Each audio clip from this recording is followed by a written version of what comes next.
নমস্কার বন্ধুরা, সরলার বাড়িতে আজ সকাল সকাল অপু পুরনো রং ওঠা মইকে আবার সুন্দর করে রং তুলি দিয়ে সাজিয়ে তুলছে।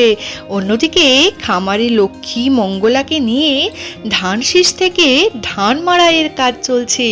শুধু তাই নয়, কাজের সময় লক্ষ্মী মঙ্গলা মদন কাকাকে গুঁতিয়ে ফেলেও দিয়েছে।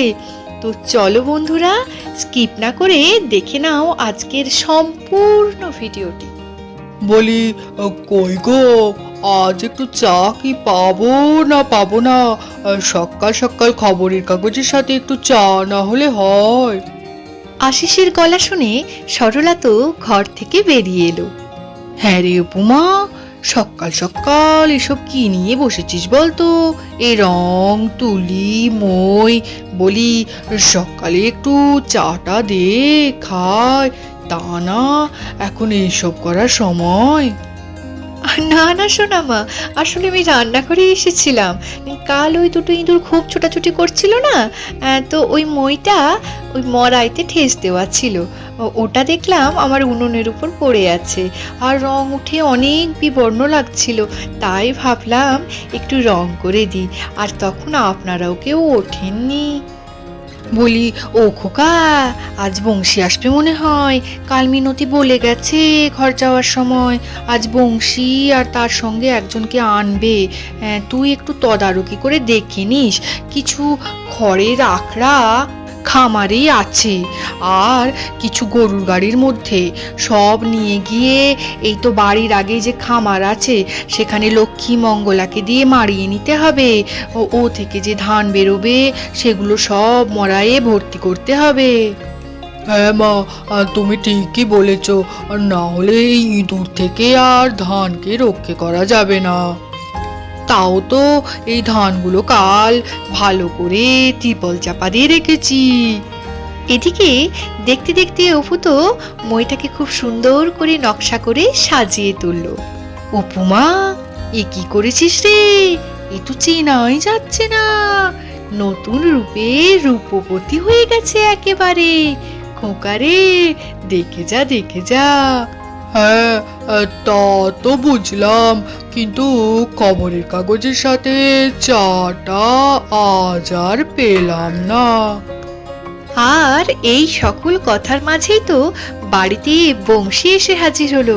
কিন্তু এই বংশীর সাথে একজন নতুন মুখ দেখছি, দেখি তো এটাকে। আরে বংশী, এসেছিস নাকি? আয় রে বাবা, আয় আয় আয়। এটা কে বলতো? আরে কর্তামা, ওটা আমার দাদা মদন গো। তুমি অনেকদিন ওকে দেখোনি তো, তাই মনে হয় টাউর করতে পারছো নে। ওরও হাতে আজ কোনো কাজ নাই, তাই আমি কইলুম চল গে ঘস বাড়ি থেকে ঘুরে আসি। ওখানে কর্তাবাবু বলেছে আজ অনেক কাজ আছে, সেগুলো সেরে আসি। তা বেশ করেছিস, বেশ করেছিস। বলি, চা খেয়ে তাহলে কাজে লেগে যা।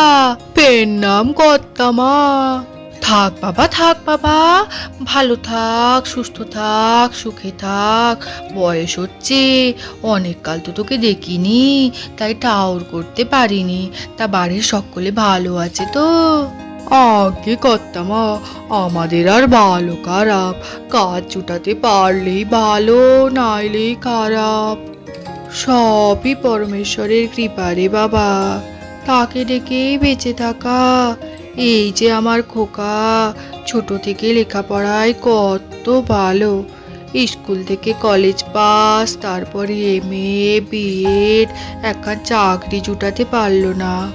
আমরা আমাদের মতো আছি, ওর কষ্ট কতখানি বলতো। আমার বৌমাও তো একই পাস দিয়েছে রে, ভালো রেজাল্ট। পরমেশ্বর সবাইকে কোনো না কোনো কষ্টে রেখেছেন বুঝলি, এটাই তো কর্মফল রে। বলি কর্তামা, আসার সময় আমরা দুজনে দোকানে চা খেয়ে আইছি, কাজ করে একেবারে মুড়ি খাবো, এখন আর চা খাবো নি। খোকারে, তাহলে ওদের বলে দে কি করতে হবে। হ্যাঁ হ্যাঁ, চলো চলো, আমি লক্ষ্মী আর মঙ্গলাকে নিচ্ছি, আর তোমরা এই গাড়িটা বের করে নিয়ে খামারে চলো। এই বলে তো আশিস লক্ষ্মী আর মঙ্গলাকে নিয়ে আর বংশী কাকা আর মদন কাকা এই গরুর গাড়িটিকে নিয়ে খামারের দিকে চললো। এই যে বংশী কাকা, এখানে সব ঢেলে দাও।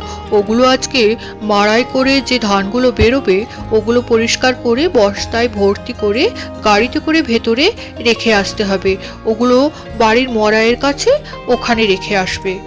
বংশী কাকা ও মদন কাকা গাড়ি থেকে সমস্ত আখড়াগুলো মাটিতে নামাতে লাগলো। লক্ষ্মী, মঙ্গলা, এদিকে আয়, এদিকে আয়। লক্ষ্মী ও মঙ্গলা তো বংশী কাকাকে চেনে, তাই বংশী কাকার কথা শুনলেও মদন কাকা যখনই গেল তাদের সামনে তখনই তারা দুজন মিলে তো গুঁতিয়ে মদন কাকাকে ফেলে দিল। হায় হায় সর্বনাশ! এ কি হলো? দাদার এমনিতেই শরীর খারাপ। কোথায় লেগেছে রে দাদা তোর? কোথায় লেগেছে?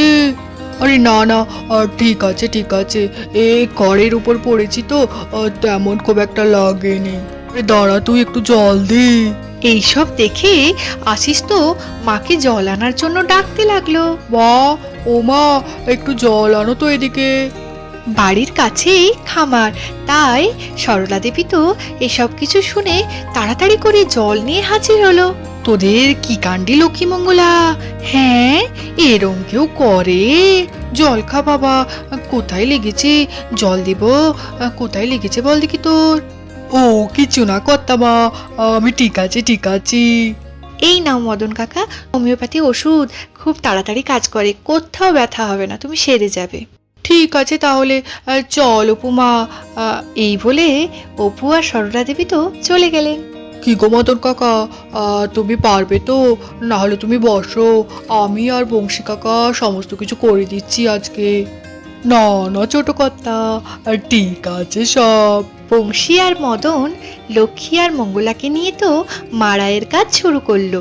এইভাবে ভালো করে মাড়াই হতে লাগলো। আশিস বসে বসে দেখতে লাগলো। ছোট কর্তা, দেখো এগুলো সরিয়ে তলায় পড়ে থাকা ধানগুলো বের করি এবারে। হ্যাঁ হ্যাঁ, কিন্তু বাতাস দিয়ে ধানের উপরে নোংরাগুলো যে সরাবি, সে কুলোই তো আনা হয়নি। তোরা তাহলে কাজ কর, আমি কুলো দুটো নিয়ে আসি। এই বলে আশিস তো বাড়িতে কুলো আর ঝুড়ি আনতে গেল, আর বংশী মদন খড় সরাতে লাগলো। সব খড় ওরা একে একে সরিয়ে নিল, আর নিচ থেকে বেরিয়ে এলো আমাদের সোনায় মোড়া ফসল ধান। তো বন্ধুরা, আজকের গল্পটি তোমাদের কেমন লাগলো কমেন্ট করে অবশ্যই জানিও, আর লাইক আর সাবস্ক্রাইব করতে ভুলো না। আমাদের চ্যানেলটি দেখতে থাকো। সবাই সুস্থ থেকো, ভালো থেকো, টাটা।